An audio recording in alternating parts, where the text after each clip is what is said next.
everybody. I'm Brittany Lewis, a breaking news reporter here at Forbes. Joining me now is my colleague, Chris Helman. He has been covering the energy sector for Forbes for years. I'm excited to talk with you, Chris. Good to see you, Brittany. It is good to see you as well. In a highly coordinated overnight mission over the weekend, U.S. forces raided a Caracas military compound and captured Venezuela's sitting leader. He faces narcoterrorism, drug, and weapons charges here in the United States. And President Trump at the time said the goal of the raid was to bring, quote, outlaw dictator Nicolás Maduro to justice. But critics have been quick to question that motive, saying it's not so much about drugs, it's instead about oil.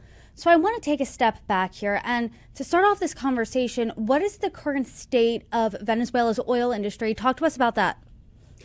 Well, Venezuela's oil industry has been collapsing ever since President Hugo Chavez took office in 1999. Venezuela had been this amazing success story for the oil industry. It was Shell Oil that first discovered crude in Venezuela. I think it was back in 1922. And from then through the 1970s, it was Shell, Chevron, Exxon, and later on ConocoPhillips that were involved in building them up to more than 3 million barrels per day. But after Chavez took over and then followed by Maduro, the state of the oil industry in Venezuela, it suffered from disrepair. They were putting money into government programs rather than reinvesting in maintaining the production levels there. So in recent months, the levels from Venezuela had fallen as low as 500,000 barrels per day. I think recently more like 800,000 since Chevron has been allowed to go back in and resume some operations. But there's so much potential in Venezuela, and that's what I think President Trump was getting at when he said, you know, we're going to take back the oil. His comments were that we're going to take back the oil that was taken from these companies in nationalizations in past decades, either nationalized by Chavez and Maduro, or even back into the 1970s, 1976, there was a nationalization. So some people in the industry feel like, you know, that was our oil and we're going to go back and get it. But I think that that's probably a minority opinion out there. Most of the American oil companies right now and people that I talk to, they say, yes, we'd love to have the opportunity to invest in Venezuela, but first we need to make sure that we can be made whole on the losses that we had before. We need to make sure that there's sanctity of law, that we can get, you know, paid back for the investments that we're about to make, because it could take $100 billion over the next 10 years just to get Venezuela back to that 3 million barrels per day.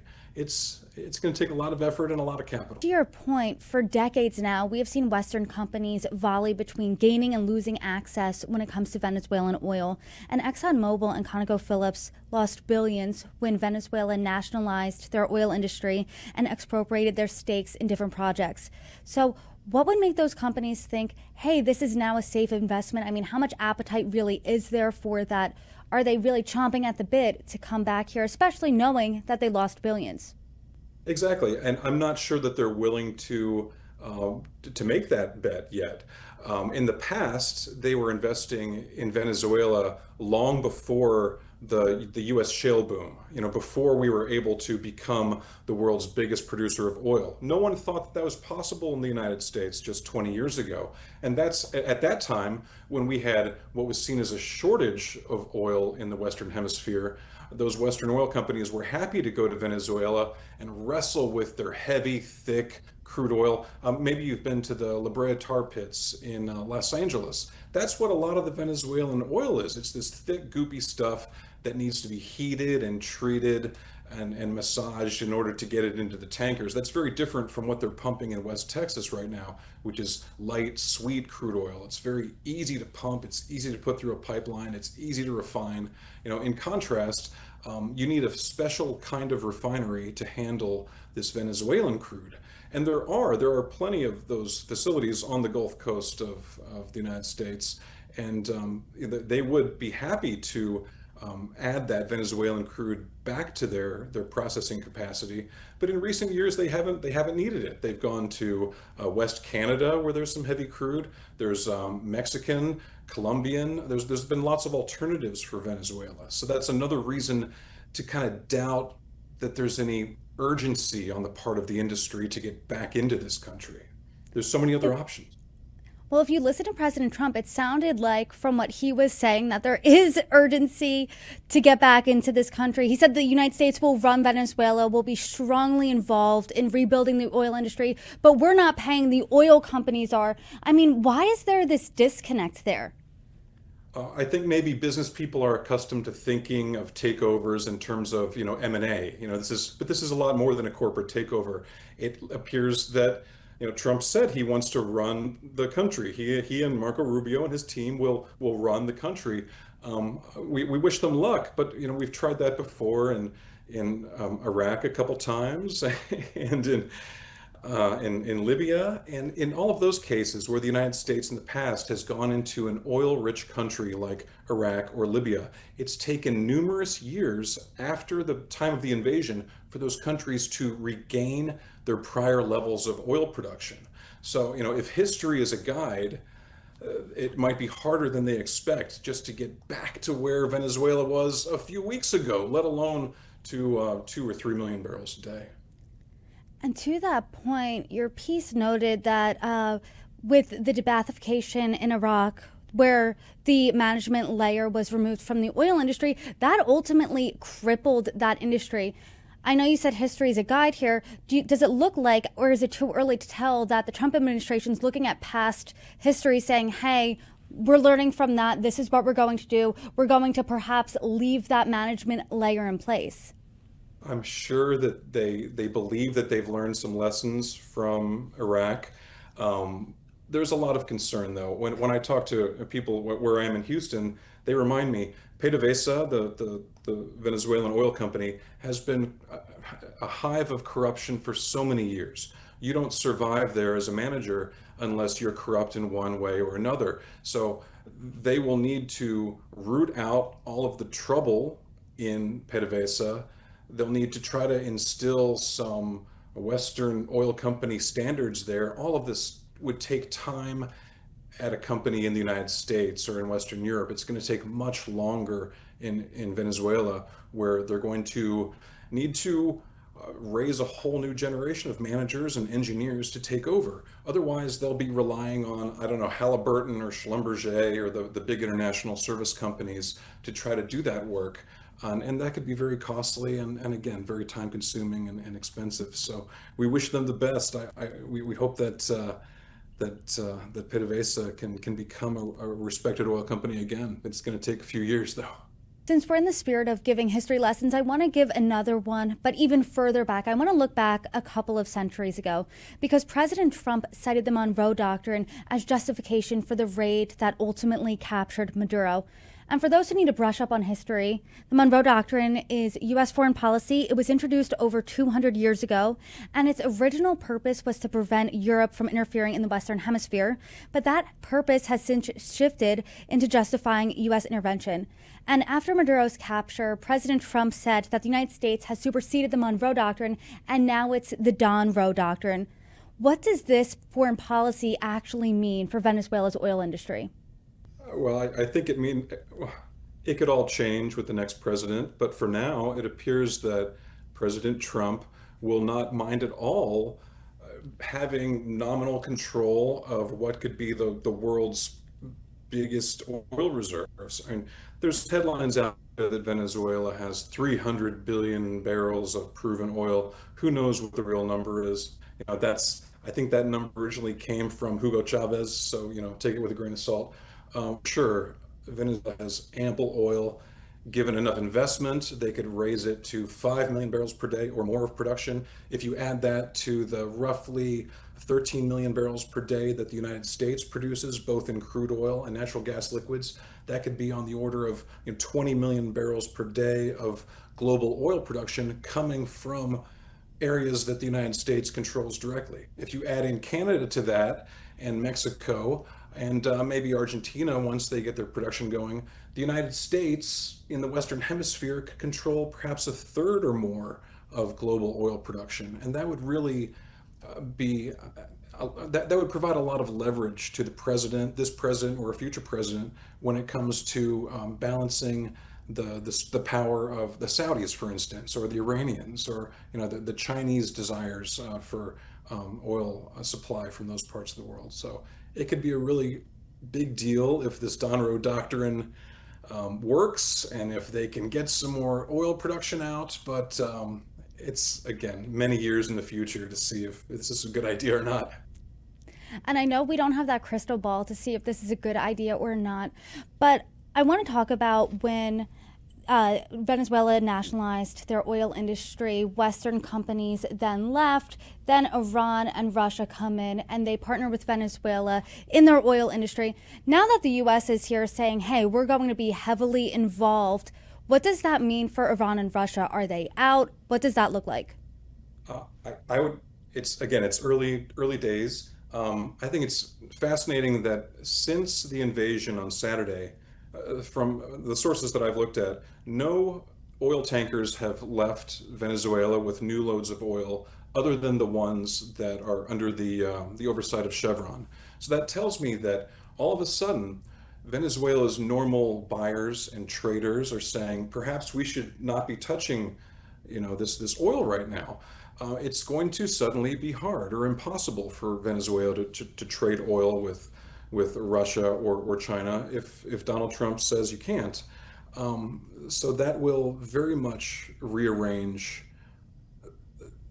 the way that oil is traded all over the world. This will be a huge imposition to China, having to find another source for 500,000 barrels a day. If indeed Trump decides to cut them off. Trump said the other day, we'll still be happy to sell Venezuelan oil to China, but we're going to do it in dollars instead of yuan. I mean, is that what we have to look forward to? I hope not, but we'll see. Chevron's currently the only American company operating in Venezuela in the oil industry. So does their existing footprint really give them a leg up here? I mean, how strategic is that, given that the United States said, hey, we are now going to be heavily involved in Venezuela's oil industry? I think it certainly gives them a leg up.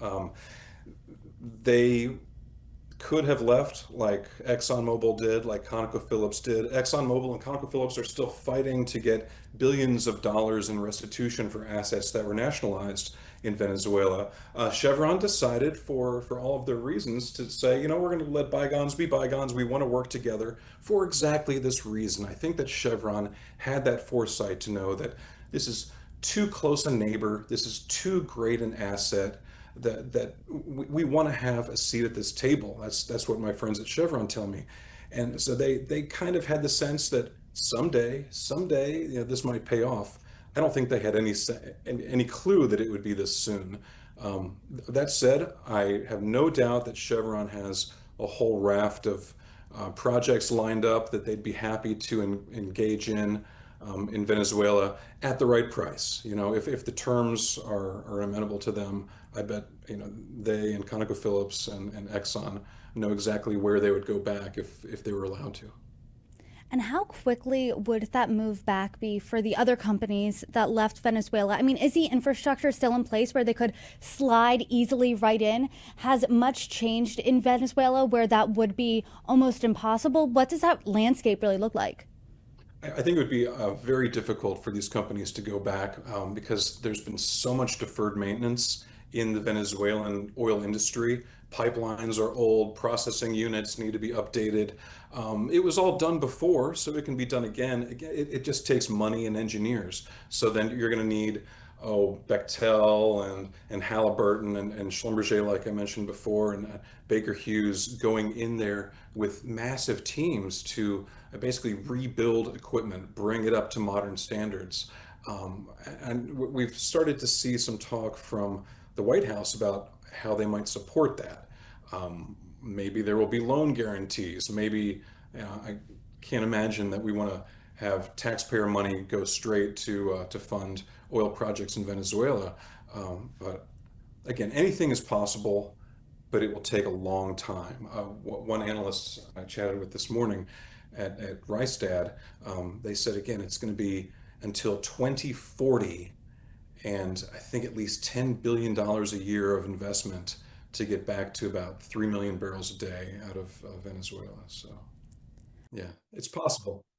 I think President Trump, though, has a different timeline. He said something to the effect of he predicts that we could be up and running American companies in Venezuela in around 18 months. Do you think that that timeline is tethered to reality? President Trump knows lots of things that we don't know. Maybe he has a whole, maybe he's spoken to them already and has people lined up. Yeah, from the people that I talk to and the analysts out there looking at the incentives to the oil companies right now, it seems like that would be a pretty aggressive timeline to get to 3 million barrels by 18 months. That's aggressive, but we'll see what he can do. We're Forbes, and you cited some numbers in your piece that I had to double and triple check I was reading them correctly because they're so big.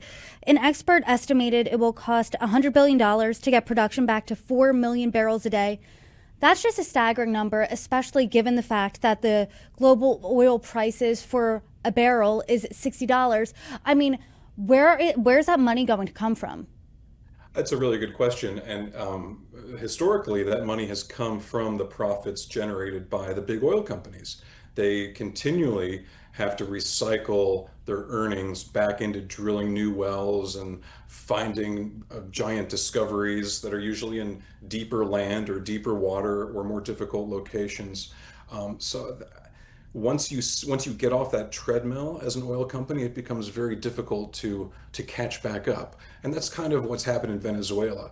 They have gotten out of the practice of doing exploration or of even doing a lot of active maintenance on their plants because they have not had money in their budget to do so. So I think that alone could just getting the equipment there back to modern standards could help them out a lot. And as someone who covers the energy sector, I mean, this news was just. I mean, it shook the world over the Yeah. weekend. This news of Maduro and Venezuela at large. What specifically are you looking out for next? Um, I, I'm looking for how the Trump administration is going to achieve stability in Venezuela, how they're going to convince the workers of PDVSA to keep coming to work, to care more about their workplace. I wonder whether the president will aim to leave the regime in place or try to do some de-Baathification like what we saw in Iraq. Those are the big questions. Is how they will play out what they've started. But until we see the new leaders of PDVSA or the existing leaders, laying out some path to partner with American companies or Western companies, they're not going to invest. Until we see the White House saying, or no, Caracas saying, we agree with some White House plan that says this is the new oil law for our country, and this is what we will allow companies to invest in. Until they see that kind of surety of laws and checks and balances, I don't think the oil companies are going to invest the billions it'll take to get anywhere, really. Well, Chris, we are certainly keeping our eye out on this story. I appreciate you breaking it down for us. Thank you so much for joining me. I hope we can talk soon. Thanks. Yes, I hope there's more news soon. All right. Take care.